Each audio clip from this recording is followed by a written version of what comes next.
His voice followed you into the bathroom. It erupted from speakers while you ate lunch. It shamed you in front of hundreds. And there was no door you could close to escape it. This wasn't a nightmare. This was Hollywood, controlled by 17 men who built a machine so perfect it transcended human life, still operating today. The Gentleman Enforcer.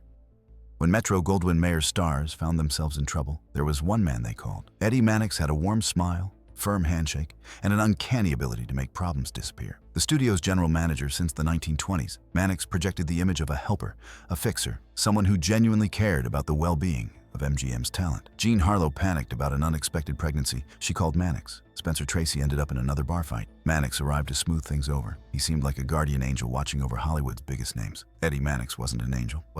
He was something far more dangerous. A man with connections to organized crime, corrupt police officers, and district attorneys on his payroll. Stars who accepted his help soon discovered they owed him something in return. The debt was never explicitly stated, but it was always there, hovering over every interaction. May 19, 1937, MGM hosted a sales convention at the Hal Roach Studios. Over 100 salesmen attended, along with young actresses on short-term contracts hired as eye candy for the evening. Patricia Douglas was 20 years old, a dancer who thought she was attending a professional event. What happened that night became one of Hollywood's darkest chapters. MGM salesman David Ross assaulted Douglas in a side room while the party continued outside. She was one of the few women in Hollywood history brave enough to report it. Mannix leaped into action, but not to help Patricia Douglas. He systematically destroyed her credibility. Witnesses who had initially supported her suddenly changed their stories or refused to testify. She was painted as someone who drank heavily, though she never touched alcohol. People who had seen the assault claimed they remembered nothing. Her criminal case collapsed. Her civil suit naming Mannix directly was delayed and obstructed until she had no choice but to abandon it. Her own lawyer eventually betrayed her. Years later, when someone asked about Patricia Douglas, Mannix reportedly joked that they had arranged for her permanent silence. Whether he meant it literally or figuratively, the message was clear. Cross MGM,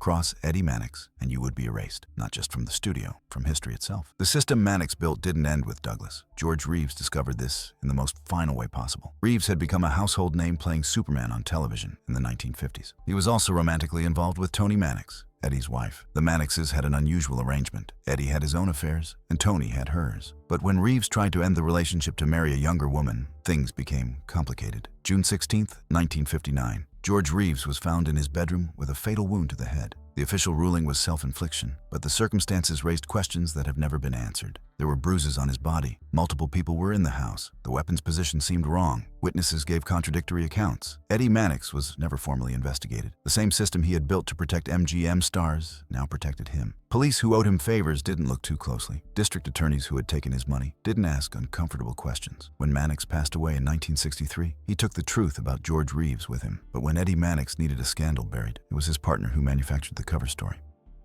The narrative architect Howard Strickling served as MGM's head of publicity from the late 1920s through the 1960s. Where Mannix handled crises with muscle and money, Strickling handled them with carefully crafted narratives. He didn't just spin stories. He rewrote reality so completely that his version became the official record. The two men operated as Hollywood's dark partnership. Mannix handled the violence, Strickling handled the narrative. Strickling's most elaborate creation involved two of Hollywood's biggest stars and a secret that threatened both their careers. In 1935, Loretta Young and Clark Gable were filming The Call of the Wild on location. Both were devoutly religious. Both were unmarried, though Gable was in the process of divorcing. When Young became pregnant, the scandal could have destroyed them both. Howard Strickling orchestrated one of the most audacious cover-ups in Hollywood history. Young disappeared from public view for months, claiming she was caring for her ill mother. She gave birth to a daughter in November 1935. Then came the truly remarkable part of Strickling's plan. 19 months later, Young announced she was adopting a baby girl. The child she adopted was her own biological daughter. The scheme required meticulous planning. Strickling coordinated with orphanages, forged documents, and fed carefully timed stories to the press. Young played her part perfectly, appearing at public events to discuss her generous decision to provide a home for an orphaned child. Meanwhile, Gable's career continued uninterrupted. Judy Lewis, Young's daughter, grew up in her own mother's home, raised by her biological parents, yet told she was adopted. She didn't learn the truth until she was in her 30s. Even then, Young refused to publicly acknowledge it during her lifetime. The lie Strickling created in 1935 lasted until Young's posthumously published autobiography in 2000. But Strickling's power extended far beyond individual cover-ups. He controlled Hollywood's two most influential gossip columnists, Hedda Hopper and Luella Parsons. What appeared in their columns wasn't news. It was what Howard Strickling wanted America to read. When MGM needed a scandal buried, Strickling would create a different scandal to distract the public. When a star's real romance threatened their wholesome image, Strickling manufactured a more appropriate relationship for the columnists to report. Jean Harlow's husband, Paul Byrne, allegedly took his own life in 1932. The official story, released by Strickling, painted it as a tragedy stemming from personal inadequacy. But there were troubling inconsistencies. A former common-law wife was in town. There were questions about the weapon. The timeline didn't quite work. Strickling's version became the accepted history, questions dismissed as conspiracy theories. For 4 decades, Howard Strickling served as MGM's voice to the world. He shaped how America saw Greta Garbo, Clark Gable, Judy Garland, Elizabeth Taylor. The personas we remember aren't necessarily who these people were. They're who Howard Strickling told us they were. Even decades after leaving MGM in the 1960s, the narratives he constructed remained. Judy Lewis didn't learn her true parentage until the 1960s, 25 years after Strickling created the lie. Loretta Young took the secret to her grave, but Strickling's most lasting victim would come from an obsession that made his manipulation look merciful. The surveillance architect Howard Hughes's surveillance didn't follow normal patterns. It didn't end with business hours. It didn't respect privacy. It didn't stop when the contract ended. Hughes didn't just own RKO Studios. He owned the lives of the women who worked for him through a surveillance apparatus so comprehensive that it would impress modern authoritarian states. When Hughes signed Jane Russell to a contract in the 1940s, he didn't just employ her. He assigned private detectives to follow her constantly, not occasionally, not when he suspected something, every single day. These weren't casual observers. They filed detailed reports documenting her movements down to the minute, where she ate lunch, who she spoke to, what she purchased at stores, what time she went to bed. Russell later discovered files containing months of surveillance data. The detectives noted conversations she had with friends, recording topics discussed. They logged every man she spoke to, investigating their backgrounds. They tracked her menstrual cycles. The invasion was so total, so comprehensive, that there was literally no private moment in her life that Hughes didn't know about. The surveillance continued even when Hughes was nowhere nearby. He would be in Las Vegas or traveling for business, but the detectives remained. Jane Russell couldn't go to church, couldn't visit her mother, couldn't have lunch with a girlfriend without knowing that someone was watching, taking notes, reporting back. What made Hughes's surveillance particularly insidious was its permanence. Russell assumed that when her contract ended, the watching would stop. It didn't. Years after she left RKO, she discovered that Hughes was still following her. The business relationship had ended, but his obsession hadn't. Jean Peters, whom Hughes eventually married, experienced similar treatment. During their courtship, detectives documented her every move. After marriage, the surveillance intensified. Hughes installed monitoring systems in their home. He controlled who she could see, where she could go. The marriage became a form of house arrest. The technology Hughes employed was state-of-the-art for the era. Phone lines were monitored, mail was intercepted, cars were equipped with tracking devices. Hughes's wealth meant he could afford the best detectives, the most advanced equipment, and the most comprehensive monitoring system money could buy. What terrified his targets most was the uncertainty. They never knew exactly how much he knew or how he knew it. Conversations they thought were private would be referenced in later discussions. Places they thought they'd gone unnoticed turned out to have been documented. The surveillance was omnipresent but invisible, creating a paranoia that became self-sustaining. Jane Russell in 1943, confident, independent, excited about her career. Jane Russell in the 1960s and beyond, still looking over her shoulder, still feeling watched. Decades after Hughes's surveillance supposedly ended, the women he surveyed spent years, sometimes decades, feeling watched even when no one was there. Hughes passed away in 1976, but the psychological damage he caused became permanent. The watching never stopped, and for actresses at 20th Century Fox, the transaction was even more explicit. The casting couch architect Darryl F. Zanuck controlled through a transaction so normalized that many women didn't even realize it was exploitation until years later. The head of 20th Century Fox from the 1930s through the early 1950s, Zanuck had a reputation as a brilliant producer with an eye for talent. But his talent scouting came with a price that wasn't listed in any contract. The casting couch wasn't invented by Darryl Zanuck, but he perfected it. He transformed what might have been isolated incidents of harassment into a systematic operation. Young actresses arriving at Fox for auditions quickly learned the unspoken rule. Access to Zanuck meant access to roles. Refusing his advances meant not just losing one opportunity, but being quietly blacklisted from future considerations. What made Zanuck's operation particularly insidious was its institutional nature. Other executives at Fox knew about it. Secretaries scheduled the private meetings. Security guards looked the other way. The entire studio infrastructure supported and enabled behavior that in any other industry would have been considered criminal. The system normalized exploitation so thoroughly that many women blamed themselves for feeling uncomfortable. Actresses who accepted Zanuck's terms got roles. Those who refused found their careers at Fox mysteriously stalled. Screen tests got postponed indefinitely. Projects they were perfect for went to other actresses. Phone calls went unreturned, but finding another studio meant starting over. Zanuck's influence extended beyond Fox. A quiet word here, a casual mention there, and an actress who had rejected him would find doors closed across Hollywood. The blacklist was never written down, never official, but it was devastatingly effective. Betty Grable became one of Fox's biggest stars in the 1940s, but rumors about how she initially got noticed by Zanuck followed her for years. Like many women of her era, she understood that speaking out would only hurt her career more. The system protected Zanuck, not his victims. By the late 1940s, Zanuck's behavior was an open secret in Hollywood. Other studios' executives made jokes about Fox's casting process, but nothing changed because the system itself validated the behavior. Marilyn Monroe's experience at Fox in the early 1950s illustrated the permanent damage Zanuck's system caused. Monroe had already faced harassment at other studios. At Fox, she encountered it again, but now institutionalized and normalized. The psychological impact of being told that trading intimacy for professional opportunity was just how things work created trauma that lasted long after any individual incident. Zanuck left Fox in 1956, but the culture he created persisted. The casting couch outlived him because it had become embedded in Hollywood's infrastructure. Young actresses in the 1960s and 1970s faced the same expectations, the same unspoken transactions. At MGM, another man achieved the same results with a whisper.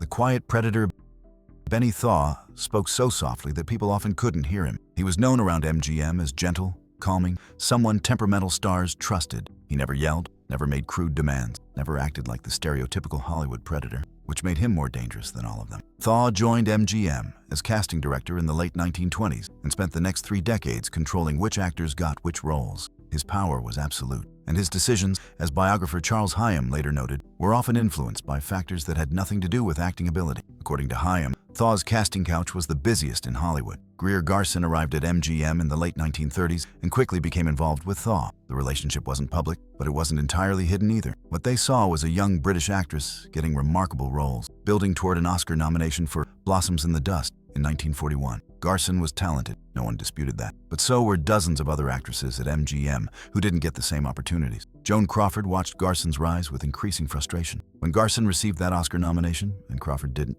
Crawford blamed Thaw. She believed his personal relationship with Garson influenced the roles she received. Crawford left MGM shortly after, explicitly citing Thaw as a reason. What made Thaw's behavior particularly harmful was how he weaponized trust. Stars came to him with career concerns, personal problems, professional anxieties. He listened patiently, spoke reassuringly, and promised to help. Then those private conversations became leverage. He knew their insecurities, their fears, their vulnerabilities. Nancy Davis arrived at MGM in the late 1940s. Thaw took a special interest in her career, calling her one of the nicest people on the lot. He escorted her to Hollywood events. He recommended her for roles. Decades later, biographer Kitty Kelly would describe Thaw as Nancy Davis's boyfriend, someone who paved the way for her Hollywood career. Davis, who later became Nancy Reagan, never publicly addressed these claims. Elizabeth Taylor presented a different case. She chose MGM as a young teenager specifically because the people there had been nice to her during auditions. Thaw became someone she trusted completely. According to her later recollections, Thaw was the only MGM executive she fully trusted. This contrast illustrated Thaw's true nature. He could be a trusted advocate for one actress while exploiting another. Taylor's trust wasn't misplaced for her situation, but it also meant she might not have known what happened to other women who encountered Thaw under different circumstances. The soft-spoken approach made everything ambiguous. When Zanuck made crude demands, at least everyone knew what was happening. Thaw's quietness created uncertainty. Actresses couldn't always tell, which meant they couldn't protect themselves effectively. Thaw remained at MGM until the late 1950s, longer than almost any other executive. His gentle manner made him seem unthreatening to the men in power, but to the women whose careers he controlled, Benny Thaw was anything but gentle. If these revelations are shattering your image of Golden Age glamour, subscribe so you never miss the truth behind Hollywood's most carefully guarded secret. The stories only get darker from here. The Sonic Terrorist. Harry Cohn's voice followed you into the bathroom. It erupted from speakers while you ate lunch. It shamed you in front of the entire studio, and there was no door you could close to escape it. The Columbia studio head had turned sound itself into a weapon, and the intercom system he installed in the 1930s became his favorite device for cruelty. Cohn sat in his office with speakers connected to every soundstage, every hallway, every department. When he saw something he didn't like, and he was always watching, his voice would boom through the building. Not a private conversation, not a memo, a public announcement that everyone could hear. An actress deemed too heavy would hear Cohn's voice echoing through the commissary. She needs to lose 15 pounds before I'll put her in front of a camera. A director making a decision Cohn disagreed with would be berated over the intercom, while the cast and crew stood frozen, listening. The humiliation wasn't incidental. That was the point. Writers called him White Fang. The nickname captured both Cohn's viciousness and his preference for public attacks. He wanted everyone to hear, wanted the actress to know that everyone knew about her weight, wanted the director to understand that his authority meant nothing. Rita Hayworth, who became Columbia's biggest star, endured years of Cohn's sonic assaults. He had discovered her, changed her name, transformed her image. He also controlled and criticized her constantly. Her marriages, her weight, her career choices, all subject to Cohn's amplified commentary. The intercom system meant there was no escape. You couldn't close a door against Cohn's voice. It followed you everywhere, on the lot. Actors described the psychological toll of never knowing when that voice might erupt from the speakers. The building itself became a hostile environment. Joan Crawford encountered Cohn when Columbia borrowed her for a film. When Cohn made advances, Crawford shut him down immediately with a reminder about his wife and children. But she was an established star with leverage. Younger actresses without her power had no such protection. The intercom also served as a monitoring system. Cohn would tune into conversations happening on sound stages. If he heard something he disapproved of, the speakers would crackle to life with his corrections, complaints, or insults. Everyone self-censored, never sure if Cohn was listening. Jean Arthur, a talented actress who worked at Columbia in the 1930s and 40s, reportedly left the industry when her contract expired specifically because of Cohn. His harassment made continuing at Columbia unbearable, and leaving Columbia meant leaving Hollywood entirely. Cohn remained at Columbia until his passing in 1958. The intercom system was eventually removed, but the people who had worked under it never forgot the sound of Harry Cohn's voice echoing through their nightmares. Rita Hayworth, even years later, would occasionally flinch at the sound of a loudspeaker. While Cohn used sound to terrorize, Louis B. Mayer at MGM used something far more insidious: love itself. The paternal predator. The head of Metro-Goldwyn-Mayer from 1924 until his forced departure in 1951, Mayer presented himself as a father figure to his stars. He cried at weddings, embraced his actors, and called them his children. He loved them like possessions he treasured but would never let go. Judy Garland was 16 when Mayer began controlling every aspect of her life. He determined what she ate, monitoring her weight obsessively. He decided whether her romances were appropriate. He controlled which films she made, what image she projected, how America saw her. And through it all, he insisted he was doing it because he loved her, because she was like a daughter to him. Garland believed him. That was the tragedy. She wanted a father's love. Her own father had passed away when she was young. Mayer provided something that felt like paternal affection. So when he told her to take pills to stay thin, she complied because disappointing father would be unbearable. When he insisted she wasn't ready for certain roles or relationships, she accepted it because father knew best. The pills Mayer encouraged were the same ones David O. Selznick would later normalize across Hollywood. The studios had created a pharmaceutical assembly line, passing addicted stars between them like damaged goods on a conveyor belt. The emotional dependency Mayer created was more binding than any contract. Garland could have left MGM. Other studios would have gladly hired her. But leaving Mayer felt like abandoning family. Mickey Rooney experienced similar treatment. Mayer controlled his money, his relationships, and his career trajectory. When Rooney wanted to marry, Mayer had to approve. The humiliation of being treated like a child well into adulthood was dressed up as care and concern. Elizabeth Taylor's mother trusted Mayer completely, which gave him enormous power over the young actress. From childhood, Taylor was taught that Mayer was someone who cared about her welfare. When Taylor was old enough to understand the nature of the control, it was already too late to break free emotionally. Mayer's paternalism extended to arranging marriages he deemed appropriate and ending those he didn't. When stars wanted to marry people Mayer considered unsuitable, he used every tool at his disposal, from emotional manipulation to financial pressure, to prevent it. The truly devastating aspect of Mayer's approach was how it made stars complicit in their own control. They weren't being forced. They were choosing to obey someone they believed loved them. When Mayer was finally forced out of MGM in 1951, many of his former stars struggled with the loss. Even knowing objectively that he had controlled them, that his love had been a tool of manipulation, they still felt abandoned. Judy Garland spent the rest of her life wrestling with the damage Mayer's love had caused. The pills he had encouraged became addictions she couldn't break. The self-esteem issues he had created by constantly monitoring her weight plagued her forever. Judy Garland in 1939, fresh-faced, enthusiastic, singing "Over the Rainbow" with a voice that captured America's imagination. Judy Garland in 1969, when she passed away, broken, addicted, unable to escape the pills Mayer had normalized 30 years earlier. Mayer passed away in 1957, but his influence on Garland continued until her own end 12 years later. Cage built from love was the strongest cage of all. While Mayer controlled through manufactured emotions, David O. Selznick discovered he could control people more directly by literally changing their brain chemistry. The Pharmaceutical Alchemist. The producer behind Gone with the Wind didn't just demand long working hours from his stars.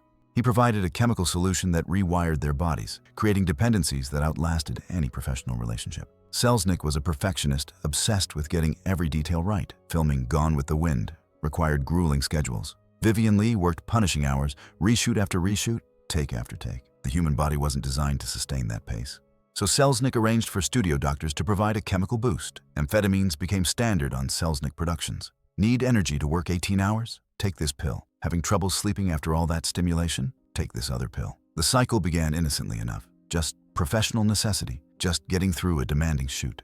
But the chemicals didn't care about intentions. They rewired neural pathways, creating physical dependency. Jennifer Jones became Selznick's wife and his favorite star. He micromanaged every aspect of her career. The pharmaceutical assistance that had started as a production tool became a personal control mechanism. Jones's addiction to the pills Selznick had provided became one of the defining struggles of her life. What made Selznick's pharmaceutical control particularly insidious was how it was normalized across Hollywood. Every major studio had doctors on staff who provided pills. Amphetamines were legal, considered helpful. So when stars became dependent on the chemicals, they were told it was a personal weakness rather than a predictable result. The pills created a feedback loop. Amphetamines suppressed appetite, so stars lost weight, which studios rewarded. Barbiturates helped with sleep but created grogginess, requiring more amphetamines the next day. Stars' bodies stopped producing natural energy and relaxation responses, making them chemically dependent on external substances just to function normally. Selznick's perfectionism meant nothing was ever quite good enough. Another take, another angle, another reading of the line.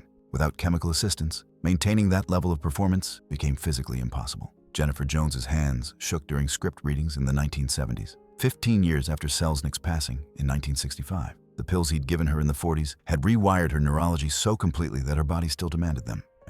Selznick had believed he was supporting his stars, giving them tools to meet his high standards. He didn't see himself as creating addicts. He saw himself as solving production problems. But his intent didn't matter. Stars whose brain chemistry he had altered spent the rest of their lives fighting dependencies they hadn't chosen but couldn't escape. What terrified many stars was the realization that the pills controlled them more thoroughly than any studio executive could. Mayer's emotional manipulation could be recognized and resisted. Selznick's chemical manipulation operated below conscious thought. The control became autonomous, residing in altered neurology rather than external authority. While Selznick's control operated through chemistry, Irving Thalberg at MGM mastered a different approach, making servitude feel like collaboration. The benevolent dictator, known as the Boy Wonder, for becoming MGM's production chief in his 20s, Thalberg presented a stark contrast to Louis B. Mayer's crude paternalism or Harry Cohn's sonic assaults. Thalberg was intelligent, cultured, and soft-spoken. He made people want to please him. Thalberg's marriage to actress Norma Shearer seemed to prove he respected performers. He produced prestigious films, won Academy Awards, and elevated the entire industry. Directors and writers considered working with him a privilege. It felt like a partnership. But Thalberg's genius was making control feel like respect. He didn't order people to do things. He convinced them to want to do things. The velvet cage was still a cage, just harder to recognize.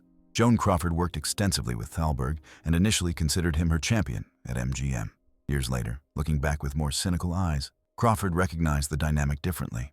Thalberg hadn't been elevating her. He had been shaping her into what the studio needed. Thalberg's refinement made rebellion seem ungrateful. How could you resist someone so reasonable, so intelligent, so willing to listen? Mayer's crude control invited defiance. Thalberg's sophisticated control made defiance feel like personal failure. The Boy Wonder was also calculating which battles to fight. He gave stars wins on small issues to maintain the illusion of partnership. An actress could choose between 2 dresses for a scene.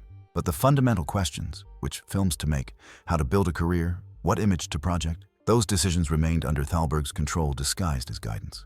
Greta Garbo worked with Thalberg on several films. He understood her desire for privacy and artistic integrity. He spoke to her with respect, never crude demands. But he also understood exactly how much pressure to apply to get what MGM needed. What made Thalberg particularly effective was his genuine appreciation for film as art. He wasn't cynically manipulating people for profit alone. He believed in making great movies. That sincere artistic motivation made his control harder to resist. Thalberg's passing in 1936, at only 37, came as a shock to Hollywood. Stars who had worked with him mourned genuinely. It wasn't until years later that some began to recognize how his benevolent control had still been controlled. The fact that the cage was beautiful and the keeper was kind didn't make it less confining. The Thalberg legacy became complicated. He raised Hollywood's artistic standards and proved that intelligent, cultured people could succeed in the studio system.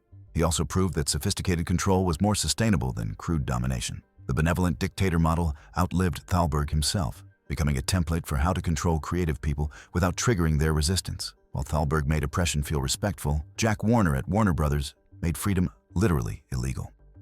The contract assassin. The studio head pioneered contract clauses that turned 7-year agreements into potential life sentences. Warner understood that if you could control time itself, you could control everything. Warner Brothers contracts in the 1930s included standard 7-year terms with studio options. But Warner's contracts included a clause that would become infamous. When a star refused a role and got suspended without pay, the contract clock stopped. The time spent suspended didn't count toward the 7 years. It had to be made up later. Bette Davis learned this the hard way. Warner Brothers' biggest stars, Davis chafed under the system. When offered roles she considered beneath her, she refused. Brothers suspended her, cutting off her salary. What she didn't initially understand was that Warner was also stealing time. After one particularly long series of suspensions, Davis discovered she wasn't closer to contract freedom, she was further away. Every week suspended added to the back end of her obligation. What should have been a 7-year contract stretched to 8, 9, 10 years. The mathematical horror became clear. Warner could keep her indefinitely simply by offering roles he knew she'd refuse. Davis tried fighting in court in 1936. She accepted a film offer in Britain, arguing her Warner Brothers contract was unconscionable. Warner Brothers sued to prevent her from working elsewhere.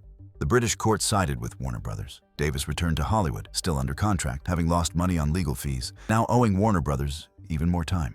Olivia de Havilland faced similar circumstances. Cast repeatedly in lightweight romantic roles when she wanted to prove her dramatic abilities, de Havilland refused parts she considered damaging to her career. Warner Brothers suspended her, and the clock stopped. De Havilland took a different legal approach. She sued in California courts, arguing that the suspension extensions violated California law limiting personal service contracts to 7 years.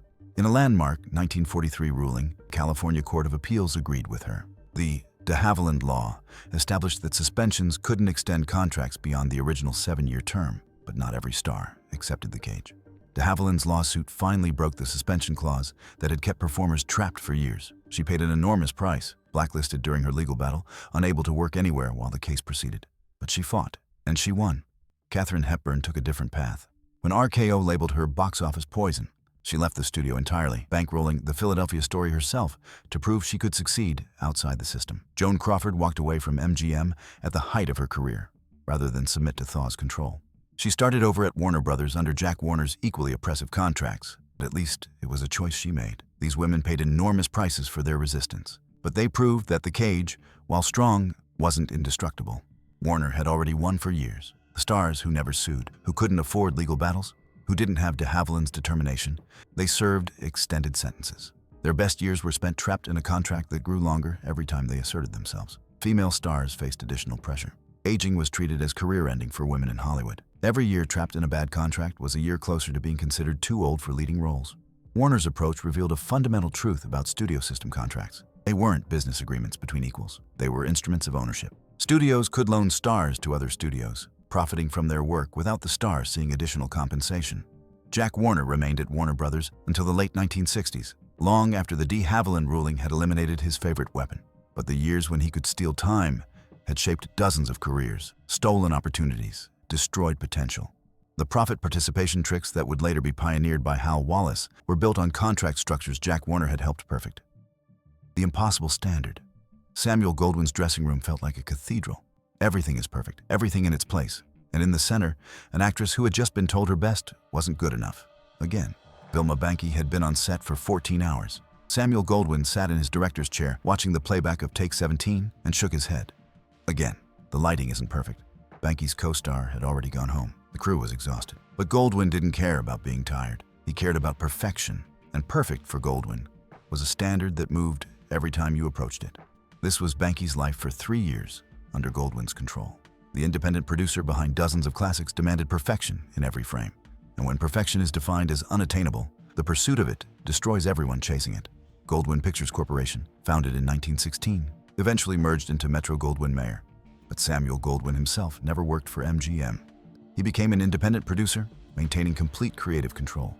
That independence meant no one could tell him his standards were too high. He discovered Banky, brought her to America from Hungary, crafted her image as exotic and mysterious. But when sound films arrived and Banky's Hungarian accent became a problem, Goldwyn couldn't adjust his image of who she should be. Her career ended not because she lacked talent, but because she didn't match Goldwyn's perfect vision. The pursuit of Goldwyn's standards drove performers to extremes. Early plastic surgery, when the procedures were crude and dangerous. Severe dietary restrictions that damaged health. Exhausting schedules because Goldwyn demanded reshoot after reshoot. But the deeper damage was psychological. When someone whose taste and judgment you respect tells you that your best isn't good enough, that you need to be better, thinner, more perfect, you internalize it. Stars working for Goldwyn developed persistent feelings of inadequacy that outlasted their time with him. Goldwyn's perfectionism wasn't personal cruelty. He demanded as much from himself as anyone else. The standards came from genuine commitment to quality, which made them harder to resist. How could you object to being asked for excellence? The problem was that excellence, as Goldwyn defined it, wasn't achievable. Human beings have limits. Goldwyn's vision ignored these physical realities. He saw obstacles as things to overcome through willpower, not as legitimate constraints. By the 1940s and 50s, Goldwyn's reputation for quality meant other studios copied his approach. If Goldwyn's perfectionism produced Oscar-nominated films, then perfectionism must be the path to success. What had been one producer's personal quirk became industry-wide expectation. Stars in the 50s and 60s faced the same impossible standards Goldwyn had pioneered, but now systemic across Hollywood. The culture Goldwyn helped create persisted long after his films were made. The cruel irony was that Goldwyn's perfectionism did produce remarkable films, but the human cost was invisible on screen. Audiences saw beautiful performances in gorgeously shot films. They didn't see the actress who developed an eating disorder trying to meet Goldwyn's weight requirements. While Goldwyn destroyed through impossible standards visible to everyone on set, Nicholas Schenk controlled from somewhere most stars never saw, a New York office thousands of miles from the cameras. The Invisible Emperor, Joan Crawford, never met Nicholas Schenk. She didn't know his face and wouldn't have recognized him on the street. But in 1943, when she demanded a salary increase from MGM, it was Schenk who ended the negotiation with a single phone call from New York. Louis B. Mayer had been sympathetic and seemed willing to compromise. Then he took a call, said nothing for 3 minutes while listening, and returned and stone-faced. Mr. Schenk says no. The conversation is over. Crawford had been negotiating with a ghost. How do you fight an enemy you've never seen? As president of Lowe's Incorporated, parent company of MGM, Nicholas Schenk was Mayer's actual boss. But because he operated from New York while Mayer ran the Hollywood studio, most people didn't realize where the real power resided. Mayer got the publicity, the credit, the reputation as MGM's master. Schenk preferred it that way. Let Mayer deal with temperamental stars and demanding directors. Schenk controlled the money, which meant he controlled everything that mattered. Stars who fought with Mayer thought they were fighting the ultimate authority. They weren't. In 1951, when the tensions between Mayer and production chief Dory Sherry finally exploded, it was Nicholas Schenk who made the decision. Mayer had to go. After more than 25 years as MGM's public face, Mayer was forced out by the man whose name most people didn't even know. What made Nicholas Schenk's control particularly insidious was its distance. Stars couldn't appeal to him emotionally like they could with Mayer. Decisions came down from New York as financial imperatives, unchallengeable and absolute. Schenk's power extended beyond MGM. His influence in New York financial circles meant he could affect other studios' access to capital. His relationships with theater owners through Lowe's meant he could impact distribution. When the government's antitrust case forced studios to divest their theater chains in the late 1940s and early 50s, Schenk navigated the restructuring, maintaining influence even as the formal corporate structure changed. Nicholas Schenk retired in the mid-1950s and passed away in 1969. But the model he represented, financial control exercised from a distance, corporate power that superseded creative authority, outlived him. Schenk proved that the most effective control was invisible, exercised through budgets rather than personal relationships. The Schenk legacy also demonstrated how power could hide behind more visible figures. Mayer took the blame and the credit. Schenk made the actual decisions. Schenk made anonymity a source of strength, proving that the person you never heard of might be the one actually in control. While Schenk's power hid in corporate structures, William Fox destroyed through paranoia. The Empire Cannibal. The founder of Fox Film Corporation built an empire, then devoured it from within because he couldn't trust anyone, not even himself. Fox Film Corporation started in the mid-19-teens, becoming a major studio through the 1920s. William Fox came from poverty, built his company through aggressive expansion and shrewd business moves. By the late 20s, he controlled one of Hollywood's most powerful operations. But success bred paranoia. Fox became obsessed with the idea that people were trying to take his company from him. Sometimes he was right. Hollywood was full of ambitious executives. But often his fears were unfounded, seeing conspiracies in ordinary business discussions. The more Fox tried to protect his empire by eliminating anyone he didn't fully trust, the more unstable his company became. Executives with institutional knowledge were fired on suspicion. Stars who seemed insufficiently loyal found their contracts terminated. Fox's purges created exactly the instability he feared. In 1929, Fox was injured in a car accident. During his recovery, he became convinced that executives were making moves against him. Some probably were. But Fox's response was scorched earth. When he returned, he fired broadly and indiscriminately. The combination of the stock market crash in October 1929, Fox's paranoid mismanagement, and his aggressive debt-fueled expansion led to disaster. By 1930, Fox lost control of his company. The studio that bore his name continued, eventually merging with 20th Century Pictures in 1935 to become 20th Century Fox. But William Fox himself was out. What made Fox's self-destruction particularly tragic was how his initial instincts had been correct. He did have enemies, but his response to real threats was so extreme, so indiscriminate, that he created more problems than he solved. The executives and stars who survived Fox's purges learned a hard lesson. Even if you were loyal, Even if you did everything right, paranoia could still destroy you. At other studios, you knew what was expected. Under Fox's increasingly erratic management in the late 20s, no one knew what might trigger suspicion. Fox spent the 1930s in and out of legal troubles. He was convicted of attempting to bribe a judge in a bankruptcy case in the early 1940s and served time in prison. His fall from Hollywood royalty to actual criminal conviction illustrated how far paranoia had taken him. The Fox collapse demonstrated what happens when control becomes self-destructive. Fox controlled so absolutely, with such paranoia, that he destroyed the thing he was trying to protect. Before William Fox destroyed himself, before the Schenck brothers divided power between coasts, one man created the template they would all follow: the originator. In 1916, a 19-year-old actress named Olive Thomas signed Adolph Zukor's exclusive contract at Paramount, believing it meant steady work and good roles. What she didn't know was that Zukor had included language giving Paramount ownership of her name, her image, even the stage persona he'd helped create. When Thomas wanted to work elsewhere for better pay, Zukor didn't just say no. He threatened to sue any competing studio that hired his property. Thomas found herself trapped. Other studios wouldn't touch her. Paramount owned her completely. At 1920, at just 25 years old, Olive Thomas passed away in Paris under circumstances that remain mysterious. She had spent her final 4 years living inside a cage Adolph Zukor had built. This wasn't an isolated case. This was Zukor's template, the original design for the machine that would trap thousands more. The founder of Paramount Pictures understood earlier than anyone else that controlling stars meant controlling the entire industry. His innovations in the 19-teens and 20s became the foundation for the studio system that would dominate Hollywood for decades. Zukor's genius was vertical integration. He didn't just make films, he controlled production, distribution, and exhibition. Paramount owned theaters across America. This gave Zukor leverage that extended far beyond his stars. The multi-year exclusive contract was Zukor's innovation. Before Paramount, actors worked film to film. Zukor realized that locking performers into long-term exclusive agreements gave studios predictable assets and prevented competitors from hiring your talent. Once Zukor proved the model worked, every studio adopted it. Zukor also pioneered the morality clause.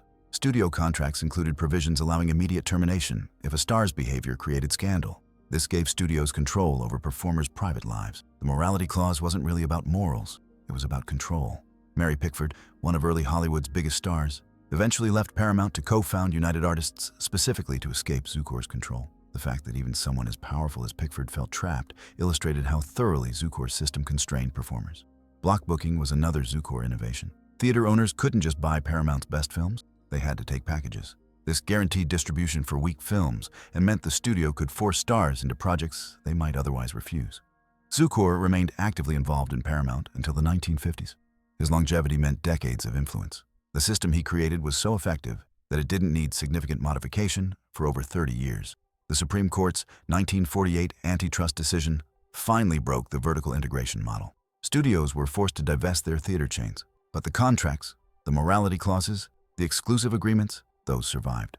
What made Zukor's original sin particularly lasting was how it became normalized. By the 1930s, no one questioned whether studios should own performers exclusively for years. It was simply how business worked. Zukor had taken what could have been a straightforward employment relationship and transformed it into something approaching ownership.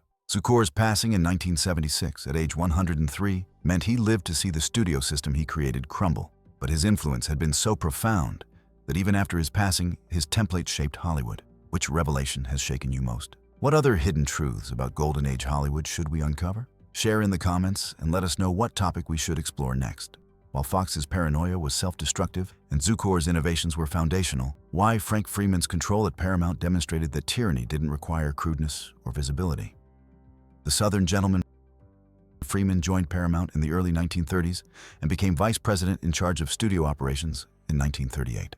He would hold this position until 1959, an extraordinary 21-year tenure that outlasted nearly every other studio head of his era. His secret was Southern gentility. Born in Georgia, Freeman maintained the manners and courtesy of his upbringing. He spoke softly, said please and thank you, never raised his voice. Stars who worked at Paramount remembered him as polite, professional, and civilized, which made his control harder to resist. Freeman's politeness had teeth. When a young actress rejected his suggestion that she do a particular film, Freeman didn't yell.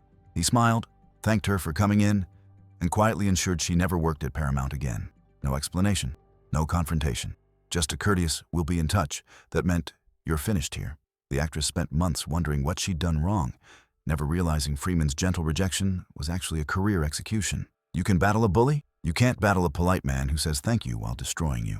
When Freeman wanted a star to do a film they didn't want to make, he didn't threaten. He explained, reasonably and calmly, why the film was important. The request came wrapped in courtesy. Saying no felt rude, ungrateful. Bob Hope, Bing Crosby, Dorothy Lamour, Paramount's biggest stars of the 40s, all worked under Freeman's genteel control. Hope and Crosby's successful road pictures were Freeman's projects. He guided their careers with a light touch that felt like partnership. But Freeman made the final decisions. Freeman's approach proved that refined tyranny was more stable than crude domination. Cohn's brutality made people want to leave Columbia. Freeman's courtesy made people want to stay at Paramount. The truly insidious aspect of Freeman's method was how it made rebellion seem like bad manners. Fighting against Freeman's polite suggestions felt petty and ungrateful. Paramount thrived under Freeman's leadership. The studio produced consistent hits, maintained profitability, navigated the transition from studio system to independent production better than most competitors. When Freeman retired in 1959, he left Paramount strong and stable. He had proven that you could maintain absolute authority without ever appearing tyrannical. Freeman's passing in 1969 came after he'd watched Hollywood transform. But the template Freeman represented, polite, refined control that made submission feel like cooperation, that survived. The Freeman model became standard in modern entertainment. No one yells anymore. Everything is phrased politely, presented as collaboration. But the power dynamics remain. If Freeman proved that manners could mask tyranny, Pandro Berman demonstrated how one person's aesthetic preferences could become objective reality. The taste tyrant, RKO's boy wonder in the 1930s, then MGM's top producer in the 40s and 50s, Berman had genuine talent for recognizing what audiences wanted. But his talent also gave him power to make his preferences into self-fulfilling prophecies. Berman discovered Katharine Hepburn, recognizing something special in the actress when she was unknown. He produced her breakthrough film Morning Glory in 1933. Hepburn won an Oscar and became a star. Everyone agreed Berman had great taste. But when Hepburn's subsequent films flopped and she was labeled box office poison, was it because audiences genuinely disliked her? Or because Berman put her in the wrong projects? The line between recognizing talent and determining talent became blurred. Berman paired Fred Astaire and Ginger Rogers after seeing them in supporting roles. Their series of musicals made them superstars and saved RKO from financial collapse. But Astaire and Rogers had both been working for years before Berman paired them. Were they great because Berman recognized it, or great because he gave them the opportunity? And what about the performers Berman didn't believe in, who never got equivalent chances? The power to discover talent is also the power to ignore talent. Berman's successes proved his taste was good, but his taste became the standard against which others were measured. When Berman moved from RKO to MGM in 1940, he brought his aesthetic with him. He produced National Velvet in 1944, launching Elizabeth Taylor's transition from child actress to teen star. But Taylor succeeded partly because Berman gave her National Velvet, a perfect vehicle for her talents. What if he had decided she wasn't right for leading roles? This was the insidious nature of Berman's control. It was invisible. He wasn't obviously tyrannical. He was making creative decisions. But those decisions shaped entire careers. Katharine Hepburn's career illustrated this perfectly. When Berman believed in her, she got good films. When he wasn't producing her vehicles anymore, her career faltered until The Philadelphia Story revived it. The real tragedy was the performers Berman didn't believe in. Some probably lacked talent, but some probably just didn't match Berman's particular aesthetic preferences. Berman retired from producing in 1970. His legacy as a producer was secure, but his legacy of control was more complicated. He had demonstrated how aesthetic authority could function as tyranny. The performers who succeeded under Berman's eye benefited enormously. Those he overlooked disappeared without anyone knowing what might have been. While Berman's individual choices shaped careers, Hal Wallace understood something more profound. The legacy architect. The real power wasn't in controlling individual performers, but in creating systems that continued controlling them long after you were gone. The Warner Brothers producer turned independent and discovered that the most effective tyranny was the kind that became autonomous. Wallace joined Warner Brothers in the late 1920s and rose to become head of production. He produced Casablanca, The Maltese Falcon, now Voyager, and dozens of other classics. But his more lasting contribution wasn't any individual film. It was how he restructured contracts and profit participation to give producers permanent control. The traditional studio contract gave performers a salary. Wallace pioneered profit participation deals that sounded generous.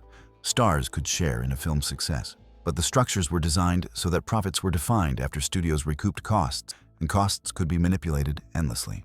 Wallace also innovated image rights clauses. Stars' likenesses, personas, even specific mannerisms could be owned by the studio or producer. Even after a contract ended, the producer retained rights to the identity they'd helped create. Kirk Douglas found that Wallace's contracts created obligations that extended beyond the explicit terms. Promotional requirements, sequel clauses, merchandising rights, all structured to maintain producer control long after the initial film wrapped. Douglas eventually went independent to escape these constraints. What made Wallace's innovations particularly insidious was how they became industry standard. By the 1950s, the contract structures Wallace had pioneered were normal across Hollywood.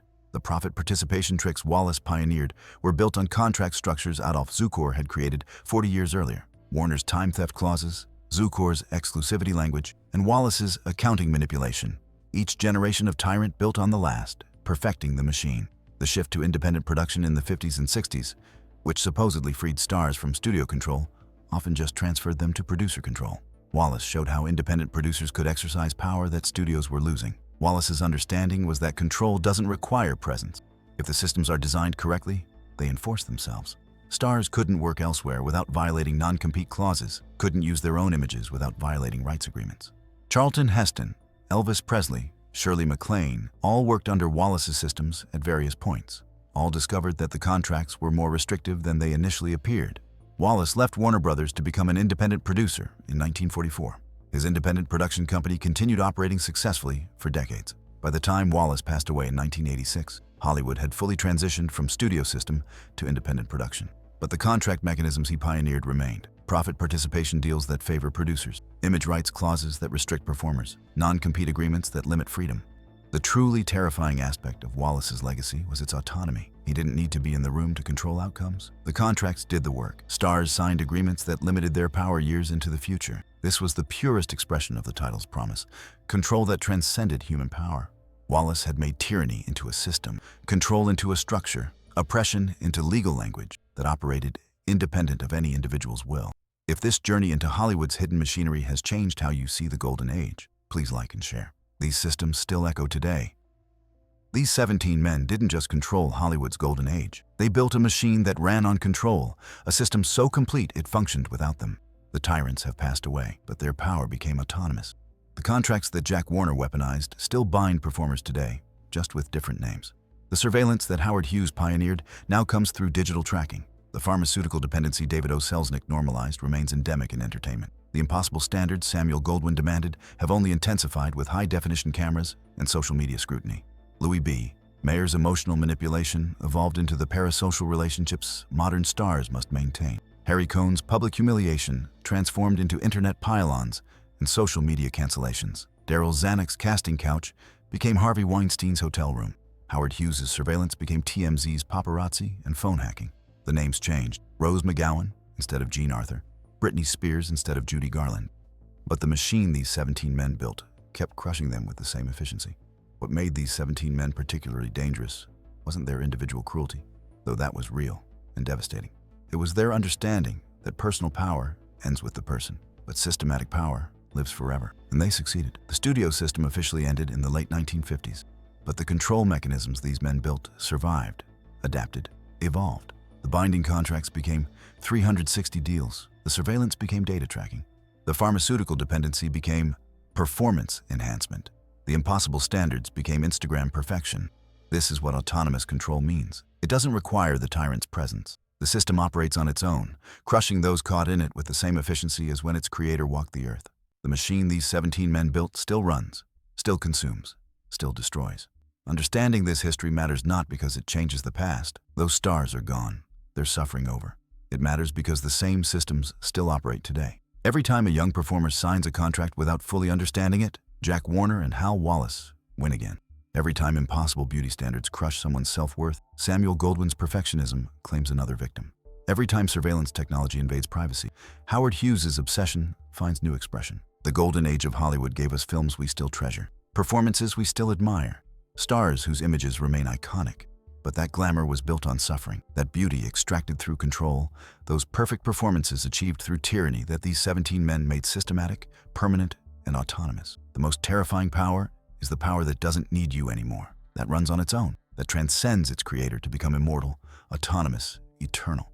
These 17 men achieved exactly that. They're gone, but they're still winning. And until we dismantle the machines they built, they always will be. Thank you for watching.